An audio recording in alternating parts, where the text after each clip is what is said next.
Hello दोस्तों, today will discuss about monetary policy. Monetary policy is a very important topic for IS films and different state pieces.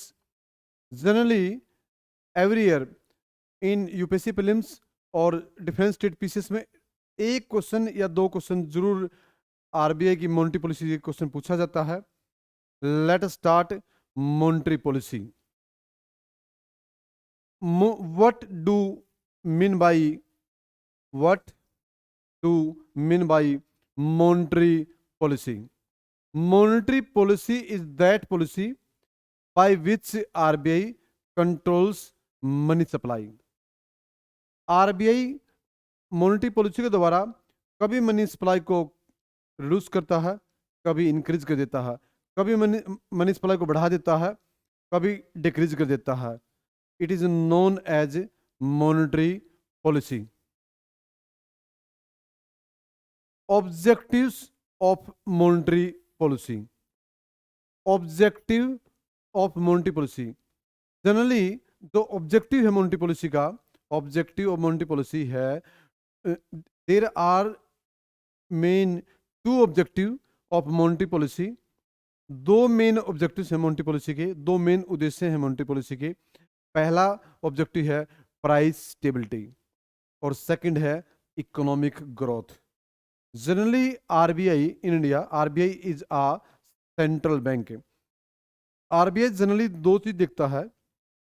एक price stability की कीमतों को स्थिर रखना, और दूसरा काम है जो ग्रोथ है देश का, जो ग्रोथ रेट है उसको मेंटेन करना. ये मेन ऑब्जेक्टिव है आरबीआई की मॉनेटरी पॉलिसी का. यदि आरबीआई ने प्राइस स्टेबल करना है, या फॉर एग्जांपल मान लो इन्फ्लेशन बहुत ज़्यादा है, महंगाई बहुत ज़्यादा है, तो आरबीआई क्या करेगा?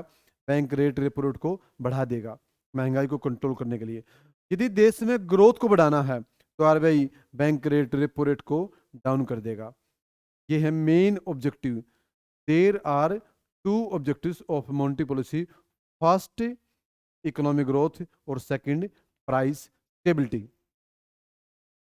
Next, types of monetary policy. Types of monetary policy. There are two types of monetary policy. First expansionary, second contractionary. Expansionary means expand करना. एक्सपेंसरी मीन्स एक्सपेंड करना. एक्सपेंसरी क्या होती है मॉनेटरी पॉलिसी? एक्सपेंसरी जब आरबीआई रेट ऑफ इंटरेस्ट घटा देता है, reduce कर देता है, डिक्रीज कर देता है, तो मार्केट में क्या है? मनी सप्लाई ज्यादा हो जाएगी. मनी सप्लाई अगर ज्यादा होगी तो बैंक ज्यादा लेंगे लोन आरबीआई से. अगर बैंक ज्यादा लेंगे तो पब्लिक ज्यादा लेगी. इससे क्या होगी? मॉनेटरी पॉलिसी एक्सपेंड हो जाएगी. मनी सप्लाई एक्सपेंड हो जाएगी. सेकेंडली कंट्रैक्शनरी. कंट्रैक्शन क्या होगी? जब आरबीआई रेट ऑफ इंटरेस्ट बढ़ा देता है, बैंक रेट रेपो रेट बढ़ा देता है सॉरी, जब RBI bank rate repo rate को बढ़ा देता है, तब क्या होगा? मनी सप्लाई मार्केट में घट जाएगी. तो एक्सपेंशनरी है, इसे मनी सप्लाई मार्केट में बढ़ जाएगी, और इसे कंट्रैक्शनरी के कारण मार्केट में मनी सप्लाई घट जाएगी due to rate of interest. Next, instruments of monetary policy. ये बहुत ज्यादा इंपॉर्टेंट टॉपिक है इंस्ट्रूमेंट्स का. There are two types of instruments of monetary policy. First quantitative, second qualitative. Quantitative and qualitative two types के क्या है? Monetary policy के instruments हैं. क्वांटिटेटिव, एक है क्वांटिटेटिव क्वांटिटेटिव, और एक है qualitative qualitative. There are two types of instruments. दो तरह के instruments. Quantitative like change in bank rate, change in repo rate, change in CRR, change in SLR और open market operations. These are quantitative methods of monetary policy. Change in bank rate, change in repo rate, change in CRR, change in SLR. पहले हम बात करते हैं bank rate. Whenever a bank takes loan from RBI for long term, it is known as bank rate. Second, repo rate. Whenever a bank takes loan from RBI, generally for 90 days, generally for 90 दिन के लिए जब या short term के लिए loan लेता है RBI से जब कोई bank, it is known as repo rate. CRR, cash reserve ratio. Every bank keeps some amount of money with RBI, but RBI इस पर कोई इंटरेस्ट प्रोवाइड नहीं करवाता. It is known as CRR. Next, SLR, statutory liquidity ratio. SLR, generally SLR in the form of non cash में होता है. Like it has some cash, some gold, some bond, government security. It is known as SLR. यदि चारों बढ़ जाते हैं, bank rate, repo rate, CRR, SLR, यदि बढ़ जाते हैं तो रेट ऑफ इंटरेस्ट बढ़ जाएगा. रेट ऑफ इंटरेस्ट बढ़ जाएगा तो क्या होगा, मनी सप्लाई घट जाएगी. यदि ये चारों मान लो घट जाते हैं, रिड्यूस हो जाते हैं, तो मनी सप्लाई मार्केट में बढ़ जाएगी. और यदि बढ़ जाते हैं तो मनी सप्लाई कम हो जाएगी मार्केट में.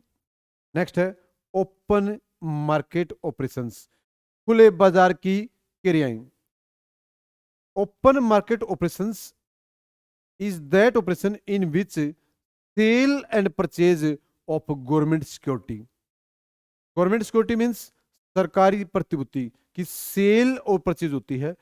जब आरबीआई G-Sec की सेल करेगा, मान लो कोई व्यक्ति सेल करता है तो उसको पैसा मिलेगा.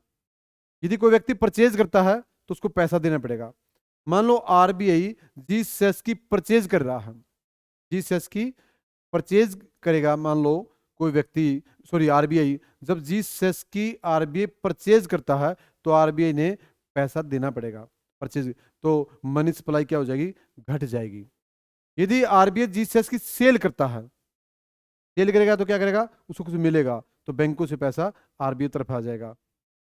मान लो फॉर एग्जांपल, यदि मान लो G-Sec की सेल है, करा आरबीआई, सेल करेगा तो पैसा मिलेगा आरबीआई को, तो पैसा बैंकों से, सेल करेगा तो क्या करेगा, आरबीआई को कुछ देना पड़ेगा, तो पैसा आरबीआई से बैंकों की तरफ चला जाएगा. यदि आरबीआई G-Sec की परचेज करेगा, परचेज करेगा, यदि कोई व्यक्ति को परचेज करता है तो उसको कुछ देना पड़ेगा, तो आरबीआई से पैसा बैंकों की तरफ चला जाएगा, तो मनी सप्लाई बढ़ जाएगी. It is known as open market operations. Now we will discuss about quantitative methods. Quantitative methods like credit, rationing of credit. Generally RBI एक राशन, एक सीलिंग लिमिट तय कर देता है किसी भी सेक्टर के लिए, किसी स्पेसिफिक सेक्टर के लिए. आरबीआई क्या करता है, एक लिमिट, एक सीलिंग तय कर देता है. मान लो आरबीआई ने सीलिंग लगा दी, लिमिट तय कर दी कि एग्रीकल्चर सेक्टर को मैक्सिमम लोन देना है, तो डिफरेंट जो बैंक्स हैं, शेड्यूल कमर्शियल बैंक्स हैं या कोई अदर बैंक्स हैं, उनको आरबीआई का जो रूल है वो फॉलो करना होता है. यदि आरबीआई ने कहा कि एग्रीकल्चर को प्रमोट करना है तो एग्रीकल्चर को ज्यादा लोन देना है, और यदि आरबीआई ने कहा कि इंडस्ट्री में एमएसएमई को ज्यादा लोन देना है तो एमएसएमई को ज्यादा लोन देंगे. मतलब क्रेडिट ऑफ राशनिंग या राशनिंग ऑफ क्रेडिट में क्या है, आरबीआई एक लिमिट तय कर देता है, आरबीआई एक सीलिंग तय कर देता है कि डिफरेंट सेक्टर को ज़्यादा प्रमोट करना है तो उसके लिए ज़्यादा लोन देगा, बैंकों को आदेश देगा आरबीआई कि उस सेक्टर को ज्यादा लोन दीजिए। It is known as rationing of credit. किसी सेक्टर को ज्यादा प्रमोट करना है या किसी सेक्टर को डाउनफॉल करना है, यदि किसी सेक्टर को डाउनफॉल करना है तो उसको कम लोन की सिफारिश करेगा डिफरेंट बैंक्स को आरबीआई। यदि किसी को प्रमोट करना है तो ज्यादा लोन की रिकमेंडेशन करेगा आरबीआई। ये है राशनिंग क्रेडिट। सेकंड है मोरल मोरल सुएसन। मोरल फर्स्ट है क्वालिटेटिव में। पहला क्या बताया मैंने? पहला है राशनिंग ऑफ क्रेडिट, सेकंड है मोरल सुएसन। मोरल सुएसन में वेन एवर अ बैंक, जब कोई bank is not following the rule and regulation of RBI, तो अब आरबीआई क्या करेगा? डिफरेंट बैंक को नैतिक तरीके से, मोरल तरीके से उसको समझाएगा, उसको परसुएड करेगा कि फॉर एग्जांपल यदि आरबीआई ने रूल बनाया है कि स्पेशल कैटेगरी स्टेट है, लाइक कोई डिफरेंट सेक्टर है, फॉर एग्जांपल एससी एसटी को ज़्यादा लोन देना है, वुमेन एम्पावरमेंट के लिए ज़्यादा लोन देना है, और कोई बैंक फॉलो नहीं कर रहा, तो आरबीआई डिफरेंट बैंकों को एक मोरली परसुएड करेगा, समझाएगा कि आप उस सेक्टर को ज़्यादा लोन दो। उसको बोलते हैं मोरल सुएसन। थर्ड है direct action. Direct action whenever a bank, जब कोई बैंक या डिफरेंट बैंक्स आरबीआई को फॉलो नहीं करे, बार बार फॉलो नहीं करे, तब आरबीआई क्या कर सकता है? डिफरेंट बैंक के खिलाफ डायरेक्ट एक्शन ले सकता है, और इवन आरबीआई उस बैंक का लाइसेंस भी कैंसिल कर सकता है। It is known as direct action. Fourth है change in marginal marginal requirements. Change in margin requirements को हिंदी में बोलते हैं सीमांत आवश्यकताओं में परिवर्तन। आरबीआई क्या करता है? टाइम टू टाइम जो सीमांत आवश्यकता होती है उसमें चेंज करता रहता है। मान लो ड्यूरिंग इन्फ्लेशन, यदि महंगाई है, यदि इन्फ्लेशन है मार्केट में, for example if there is inflation, यदि महंगाई ज्यादा है तो आरबीआई क्या करेगा? मार्जिनल रिक्वायरमेंट्स को बढ़ा देगा ताकि लोन की डिमांड को कम किया जा सके। और यदि डिफ्लेशन है, महंगाई कम है, तो मार्जिनल रिक्वायरमेंट्स को रिड्यूस कर देगा ताकि लोन की डिमांड को बढ़ाया जा सके। It is known as change in marginal requirements. For example मान लो I took a loan 1 CR from any bank. मान लो मैंने 1 करोड़ का लोन लिया बैंक से, तो बैंक मान लो मेरे से जो मोर्टगेज रखेगा 1.5 CR, या मान लो मैंने जो सिक्योरिटी रखी आरबीआई पास वो 1 करोड़ की, और मुझे लोन मिला 75,000 का, लाख का, या 80 लाख का। It is known as change in marginal requirements. Now there are two types of instruments of monetary policy.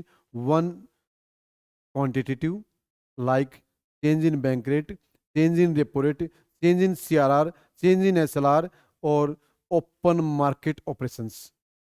On the other hand, there are also some qualitative methods like rationing of credit, moral suasion, direct action, and change in marginal requirements. Generally monetary policy से UPSC बहुत बार question पूछती है, कभी monetary policy से inflation को जोड़कर। For example यदि market में बहुत ज़्यादा इन्फ्लेशन है तो आरबीआई क्या करेगा? बैंक रेट, रेपो रेट को बढ़ा देगा, जिसे जो लोन की डिमांड है वो कम हो सके। यदि मार्केट में बहुत ज़्यादा अनएम्प्लॉयमेंट है, बहुत ज़्यादा बेरोजगारी है, तब बेरोजगारी कम करने के लिए तो आरबीआई क्या करेगा, रेपो रेट, बैंक रेट को कम कर देगा। उससे क्या होगा, मार्केट में मनी सप्लाई बढ़ेगी, उससे इन्वेस्टमेंट होगा, इन्वेस्टमेंट इंक्रीज होगा तो रोजगार भी बढ़ेगा। ये था मॉनेटरी पॉलिसी चैप्टर। आशा है कि आप सबको अच्छी तरह से समझ में आएगा। ओके।